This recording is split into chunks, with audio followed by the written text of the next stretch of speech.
Welcome back to the channel, seekers of Arda's deeper truths. Today we delve into a mystery that lingers like the mists of Lothlorien and beckons us back through the long corridors of time. Was Frodo Baggins, quiet hobbit of the Shire, marked by fate long before he ever set foot on the road to Mordor? Could his origins, humble though they seem, be traced in some way back to the very echo of the First Age? In this video, we explore the theory of Frodo's First Age origins and ask, was he chosen by destiny? The tale of Frodo begins in the Shire, in the year 2968 of the Third Age. But the path that would lead to Mount Doom did not begin there. In Tolkien's Legendarium, no thread is woven without care, and even the smallest hand may carry the weight of ages. It is said by Elrond at the council in Rivendell that such is oft the course of deeds that move the wheels of the world. Small hands do them because they must, while the eyes of the great are elsewhere. But what if Frodo's hand, small though it may be, was destined from the dawn of the world? Was there a deeper design hidden even from the wise? To answer this, we must turn back far beyond the Shire, beyond even Elendil and Númenor, to the Elder Days, the First Age. In that age, when Morgoth's shadow first covered Beleriand, the children of Ilúvatar were marked by tragedy and heroism alike. Among them were the House of Hador, the kin of Húrin and Túrin, known for their resilience and sorrow. Tolkien hints throughout his writings that bloodlines carry more than lineage. They carry doom. In the old sense of destiny, Frodo, through his maternal line, the Brandybucks, has a unique and curious ancestry that bears quiet echoes of this older sorrow, and possibly even a faded memory of nobler days. While no direct connection is named, Tolkien's linguistic hints and thematic parallels offer clues. In the letters of J.R.R. Tolkien, the professor himself wrote, "I think it is true that I was saved by Frodo, as he was saved by the mercy of others. By Bilbo, by Gandalf, by Sam. He's a hobbit, but he is in a certain sense an everyman of the old tales." Letter 246. This archetype, the unlikely bearer of a great burden, is one with deep mythological roots. Frodo bears a spiritual resemblance to the great tragic figures of the First Age. To Beren, who risked all for a quest beyond his kind, to Túrin, whose doom was inescapable. Frodo does not fall as they did, yet he too is marked, not just by choice but by the echo of fate. The ring's burden scars him beyond healing, even in the Undying Lands. He does not return whole. If we examine the philosophical underpinnings Tolkien laid out in Morgoth's Ring, particularly the Athrobeth Finrod, Andreth, we uncover the idea that the children of Ilúvatar carry within them a memory of the music of the Ainur, even if unknowing. Frodo, like Andreth in the Athrobeth, is not merely reacting to events.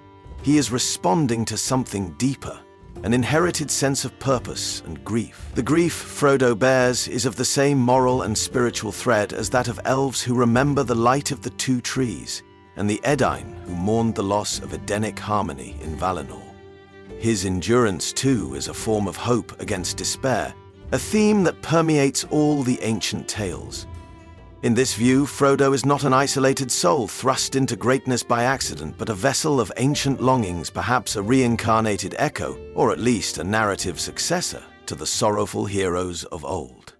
He fulfills the fate of the kind-hearted mortal who dares to defy darkness not with might, but with endurance. He is not Túrin reborn, but he is Túrin redeemed. Where Túrin brought doom through pride and rage, Frodo offers salvation through pity and resilience.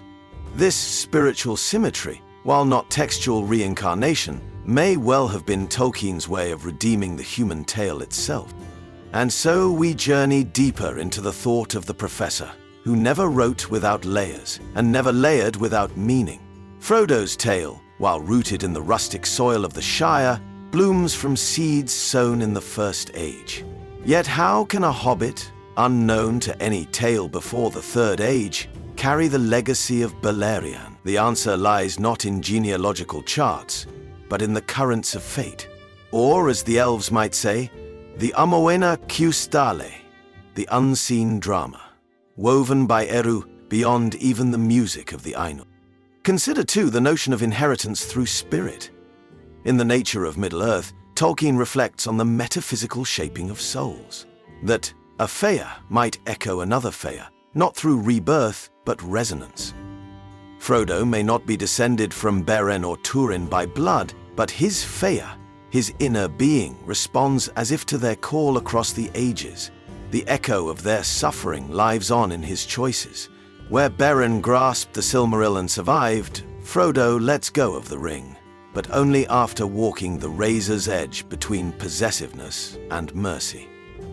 That struggle mirrors the deepest tragedies of the First Age, not in battlefields, but in moral torment. This theme is particularly resonant when viewed through the lens of Ilúvatar's own designs. In the Silmarillion, Eru declares, "And thou, Melkor, shalt see that no theme may be played that hath not its uttermost source in me." Ainulindale, the Silmarillion. Every action, every soul serves a part in the greater harmony, even those shaped by pain. Frodo's burden becomes a counter-theme to the dissonance Morgoth wrought in the music. The fact that he, a being so seemingly insignificant, bears the weight of the One Ring and yet refuses domination, reflects a redemptive note in Arda Mard. This is no accident. It is providence hidden as chance. Or, as Tolkien noted in Letter 192, "All my works are fundamentally religious and Catholic. But that is why I do not put them explicitly so, to allow for natural narrative." The clearest light on Frodo's fate, however, may come from Gandalf himself, whose words resound with preordained weight. "There was more than one power at work, Frodo. The ring was trying to get back to its master, but behind that there was something else at work, beyond any design of the ringmaker. That something else may well be Ilúvatar himself, guiding through suffering toward unexpected eucatastrophe. Frodo's role was never to destroy the ring, he failed in that, but he endured long enough for mercy in the form of Gollum to achieve what strength could not. Such a layered unfolding echoes the patterns of the First Age, where the Valar's might was insufficient to bring Morgoth down, but fate and sorrow interwove to produce Silmarils, kinslayings, and the exile of Feanor, a spiral of redemption through trial. And in this, Frodo's pain becomes a kind of healing. The damage to his soul, too deep for mortal healing, is not the mark of failure but the sign of spiritual victory. Like the elves who faded from the world, Frodo departs not in defeat, but in grace. He is granted passage across the sea, a mercy rarely offered, and only to those whose suffering has hallowed them. Though he may not find healing there, he may find peace. That is the echo of Lúthien's gift, of Elwing's sorrow, and of Eärendil's immortal wandering. Souls caught between light and shadow, flesh and flame, memory and loss. And thus Frodo stands not as a mere inheritor of a ring, but as an inheritor of legend, whether consciously or not.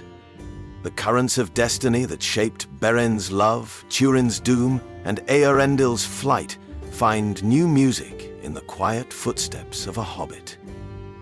It is not the blood of kings, but the heart of mercy that makes Frodo's story a continuation, and perhaps a culmination, of those sung in Valinor and whispered in the lost halls of Nargothrond. This brings us now to a pivotal question. Why Frodo? Why, among all the peoples of Middle-earth, would fate or Ilúvatar place such a burden upon the shoulders of a halfling? The answer may lie not only in the nature of Frodo himself, but in the deeper purpose of hobbits as a race within the grand tapestry of Arda. They are not mentioned in the Silmarillion, nor do they take part in the cataclysms of the First or Second Age. Yet their very obscurity is their strength. Hobbits, untainted by power, untouched by ambition, represent the unfallen corner of a world long marred by Morgoth's discord. In them is preserved a purity of spirit that had faded in men and grown weary in elves. In the peoples of Middle-earth, Tolkien speculates on the origins of hobbits. Though they are a branch of the race of men, their culture and temperament are curiously distinct. He writes of their unique detachment from the great powers, suggesting their kind may have remained, as it were, outside the great tales, and only entered history when it was most needed. This is no accident. Frodo's appearance at the end of the Third Age may be seen as Ilúvatar's final countermove in the long war begun by Melkor in the First Age. When the power of elves was fading and the strength of men was corrupted or faltering, a people arose whom no one expected, least of all Sauron. Frodo is the living embodiment of that surprise. The catastrophic note struck in defiance of despair. Let us consider also the ring itself. Forged in the year 1600 of the Second Age, it embodies the will of Sauron, but its journey through time is shaped by a will far greater. It passes through the hands of Isildur into the depths of the Anduin, to be found by Smeagol in 2463 of the Third Age, and then, in a twist of fate, or providence, it comes to Frodo's uncle Bilbo in 2941. That moment in Gollum's cave is not merely a turning point in the narrative, it is the touchstone of destiny. Bilbo was meant to find the ring and not by its maker, says Gandalf, again echoing the idea that Ilúvatar's will works through the most unlikely instruments. When Bilbo passes it to Frodo, the burden is not random. It is inherited through both affection and fate. We must also not overlook the spiritual trial Frodo undergoes, which mirrors the deep metaphysical tragedies of the Elder Days. Just as Fëanor was consumed by his desire to possess the Silmarils, Frodo becomes consumed by the ring. And just as Fëanor's pride led to his ruin, Frodo's possessiveness at Mount Doom nearly undoes all. Yet unlike Fëanor, Frodo is not alone. Sam, like Eorendil's star, guides him back from the brink, and Gollum, a twisted parody of Providence, plays his unwilling part. This threefold interaction, will, mercy, and madness, becomes the catalyst for the ring's destruction. Thus, Frodo's journey encapsulates in miniature the very tragedy and hope of the First Age. Marred beauty, desperate endurance, and final redemption, not through might but grace. Tolkien, ever the philologist and mythweaver, understood that mythic resonance mattered as much as genealogy. Frodo need not be a scion of ancient houses to embody their legacy. He is their inheritor in theme and burden. In this way, Tolkien connects the macrocosm of the First Age, the heroic epics of Beren and Luthien, of Túrin and Morwen, with the microcosm of Frodo's personal, intimate suffering. The ring, like the Silmarils, is a vessel of both light and curse. And Frodo, like Beren, reaches for it with trembling hands, not to claim glory, but because he must. In the end, Frodo becomes the quiet answer to the proud roar of the past. Where the Noldor swore oaths and drew blades, Frodo walks in silence. Where Túrin cursed fate and sought vengeance, Frodo accepts pain and yields. His triumph is not one of victory, but of endurance. It is, perhaps, the final redemptive act of the First Age, played out not on the battlefields of Angband, but in the dark heart of Mordor. As we now draw deeper into the heart of the argument, it becomes clear that Frodo's role is not isolated to the events of the Third Age, but in fact completes a cycle that began before even the awakening of men beneath the stars. In Morgoth's Ring, Tolkien explores how the marring of Arda by Melkor, what the elves call Arda Marred, has left a wound in all creation. This wound cannot be healed by power or knowledge alone, but only by acts of grace, humility, and unlooked-for mercy. Frodo's burden becomes the instrument through which the final echo of Morgoth's rebellion is answered, not by force, but by suffering endured without hatred. And here we must speak again of Frodo's wound. Struck on Weathertop in 3018 of the Third Age, it never fully heals. This is no mere physical injury, it is symbolic of the spiritual toll he has paid. Much like Túrin, whose life was marked by grief and madness, Frodo bears the scar of his choices and experiences. But unlike Túrin, who succumbed to despair and took his own life, Frodo chooses to sail west. It is a choice born not of triumph, but of release. There is no real going back. Though I may come to the Shire, it will not seem the same, for I shall not be the same, he confesses in The Return of the King, Book 6, Chapter 9. This admission cements Frodo not only as a participant in history, but as a culmination of it. The journey of the First Age ends not with a crown, but with a quiet departure. And consider where he goes. The straight road to Tol Eressëa is not offered lightly. It is the path once trod by the Eldar, by Elwing and Eärendil, those whose suffering was woven into the very fate of Arda. For Frodo to be granted passage suggests a spiritual equivalence. He has become one of those rare mortals whose pain transcends the bounds of the Hitherlands. The ring's influence marked him for death, yet his endurance and refusal to become a tyrant marked him for grace. Just as Beren crossed into Valinor in defiance of all doom to plead for Luthien, Frodo crosses the bounds of mortality to find peace, not as a reward for victory, but as a balm for sacrifice. There is another curious detail worth pondering. Frodo, like many of the great figures of the First Age, is deeply marked by loss. He loses his parents young. He loses the Shire, in spirit if not in fact. He loses the ring, which though evil had become part of his very being, and in the end he loses his place in the world. This pattern of loss mirrors the elvish experience of fading and the Edain's inheritance of sorrow. In the Silmarillion, grief is often the price of greatness. Frodo, though he never claims greatness, is shaped by that same sorrow, quietly bearing it in a world too loud to hear it. Some may still ask, does any of this truly mean Frodo was fated from the First Age? Not in blood, not in direct descent, no. But in spirit, yes. Through his suffering, his choices, and the music of his soul, Frodo becomes part of the ancient harmonies that shaped the world. As Ilúvatar said of Melkor's discord, "And thou, Melkor, shalt see that no theme may be played that hath not its uttermost source in me." Frodo's path is one such counter-theme, rising soft and slow against the grand dissonance of evil, a hobbit's heart woven into the oldest music of all. Thus Frodo Baggins, unexpected, overlooked, and unassuming, emerges not as an anomaly of the Third Age, but as its final chorus.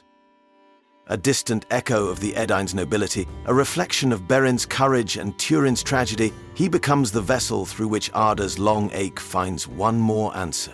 He may not wear a crown, but he bears something older than kingship, the burden of healing a world long wounded. And so the long thread is drawn full circle. Frodo Baggins, a creature of peace and pipeweed, carries within him the quiet inheritance of Arda's long sorrow and the faint hope of its healing. His tale is not merely one of courage in the face of evil, but of a soul intertwined with the metaphysical fabric laid down in the First Age. A living answer to a song sung before time was measured. The world that once mourned the fall of Gondolin and the doom of Turin now bears witness to a new kind of heroism, one born not of sword or splendor, but of mercy, pity, and the will to endure. What makes Frodo's story so uniquely powerful is not that he destroys the ring, but that he fails, and yet the world is still saved. His failure, cradled by mercy, becomes the vessel of eucatastrophe. In this, Tolkien's vision of providence shines through. Even brokenness has its place in the grand harmony. As stated in the Silmarillion, "But Ilúvatar shall show forth a theme greater still." This is Frodo's theme. Not a reprise of the mighty lays of the First Age, but a soft, enduring note that completes them. We are reminded in Unfinished Tales that the Valar seldom intervene directly in the affairs of mortals after the cataclysms of the Elder Days. And yet, the straight road remains, as does the possibility of grace. Frodo is one of the few mortals ever to walk that road. It is an honor, yes, but more so a sign that the sorrow of Arda can be answered not by might, but by endurance steeped in compassion. Frodo does not seek greatness, nor glory, but in his quiet suffering he becomes a vessel of redemption for a world long burdened by the shadow of Morgoth. And this is the beauty of Tolkien's mythology, that the smallest light may shine against the greatest darkness, that the Shire, tucked between green hills and quiet streams, can give rise to a figure who redeems 1,000 years of ruin. Frodo, like a fading echo of the Edain of old, does not slay dragons or wield enchanted blades, but he bears a burden no mortal should, and in doing so, renews the very soul of Middle-earth. So was Frodo marked by fate in the First Age? not by lineage nor by prophecy, but perhaps by providence. A ripple begun in the music of the Ainur that only reached its echo in the Third Age. The wound of the world is not healed, but it is answered. And in that answer, whispered in the soft steps of a hobbit who bore the weight of evil and yet did not let it turn him bitter, lies the promise of hope, of renewal, of peace. Thank you for walking this road with me. May your own stories be filled with quiet heroism and the courage to carry the burdens that history places upon your shoulders. And as always, Nai Elen Siluva Liena. May a star shine upon your path.